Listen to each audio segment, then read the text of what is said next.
Hello, hello, hello. Chris Flick here, man. So today we're going over the top 10 exercises for young kids. Basically, this is for those kids that are the prepubescent period, so to speak. So we're talking anywhere from 11, 12, 13 years old and younger. I went over the topic of GPP in my last podcast episode, Chris Flick podcast episode 50.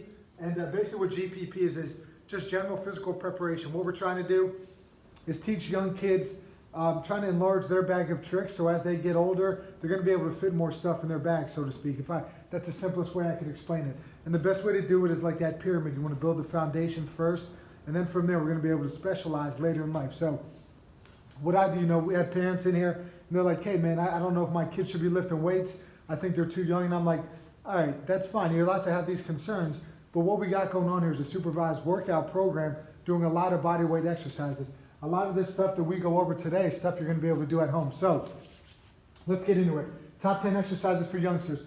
Number one, these are in no particular order. We're talking about the push-up position plank. Basically what you want your child to be able to do is hold a plank for 1 to 2 minutes. If you could build that up to 2 minutes with good perfect position, I'm talking up on the hands, not the forearms, on the hands. If we could do that, good. Check that box. Right, next thing we're going jump rope. With the jump rope, you want to be able to do these things with this nice easy rhythm. You don't want to do that double bounce in between each jump, okay? You want to be nice and light on your feet, being able to jump rope.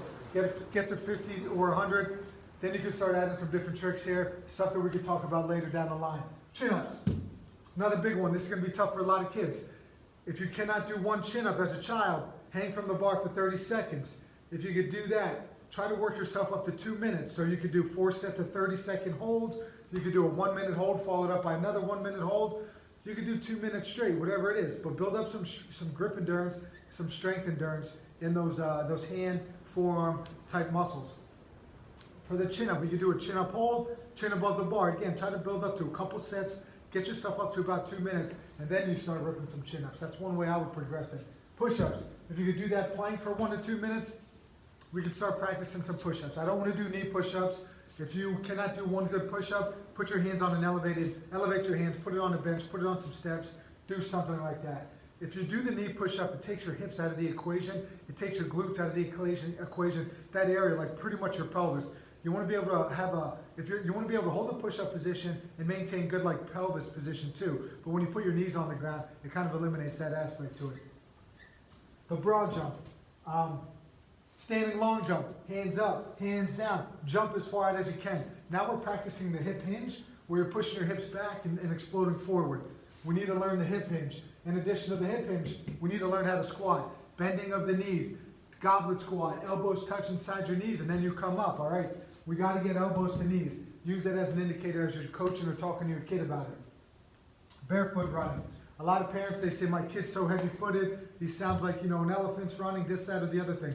Sometimes, well, for one, we might not have the strength to decelerate our bodies, right? And that could lead to a loud thud. But there's some of these, some circumstances might be that I don't have strength in my muscles, say, but I also might have weak for feet. So you basically want to start this thing from the ground up. You can do barefoot running outside. It's going to teach a kid a natural gait. If they take too long of a stride, that jarring in their body is not going to feel comfortable because they don't have shoes on, that they're going to kind of self-correct and get a little bit more efficient with their gait. That's number one. Number two, it'll help build some muscles in the feet, ankles, stability in the ankles, and all that stuff working its way up the chain. Barefoot running has a good place. Kettlebell, Sumo, Deadlift.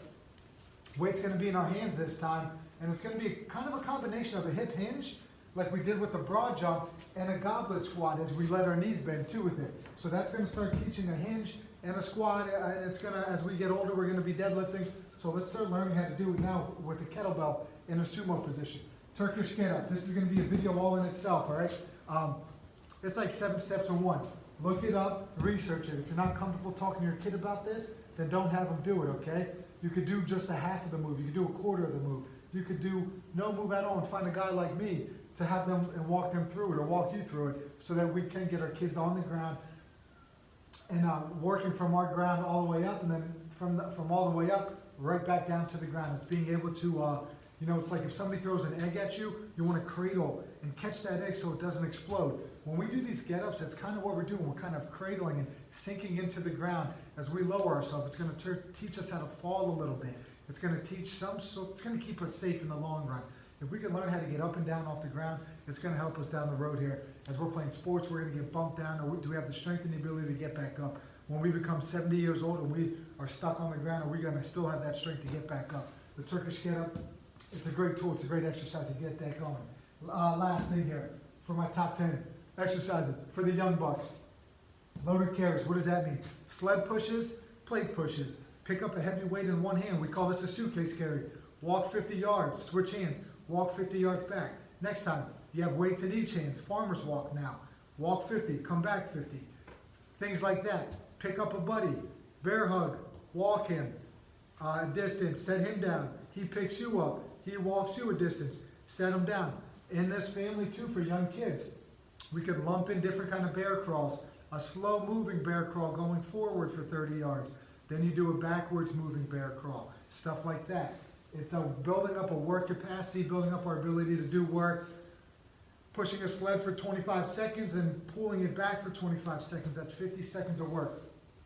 Building strength. I'm carrying weights, doing things like that. Building work capacity, increasing my ability to do work, which in the end is going to make me a better, more fit, young individual. A lot of this stuff you might recognize from gym class back in the day. We don't have it anymore.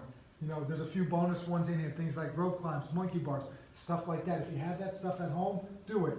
For the most part, other than the sumo deadlift, the goblet squat, and the carries, but you can substitute anything. You could hold something light.